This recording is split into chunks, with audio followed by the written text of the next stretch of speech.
চলেন আপনাদেরকে একটা মজার খাবার দেখাই। এই হচ্ছে ম্যাঙ্গো। ম্যাঙ্গো পছন্দ করে না এমন কিন্তু কেউ নেই। এই খাবারটা হচ্ছে টিএনটিতে পাওয়া যায়।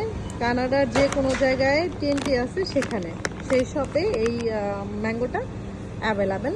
তো যাই হোক, মাঝে মাঝে স্টলে থাকে না, আবার মাঝে মাঝে অনেক অনেক থাকে। তো আজকে দেখা যাচ্ছে যে আছে। এটার প্রাইস হচ্ছে $10। এই যে $11 ছিল, $10 মানে এখন হবে। আর ট্যাক্স দিয়ে হয়তো বা আর 2-1 পয়সা বেশি হবে, বাট $10ই ধরেন।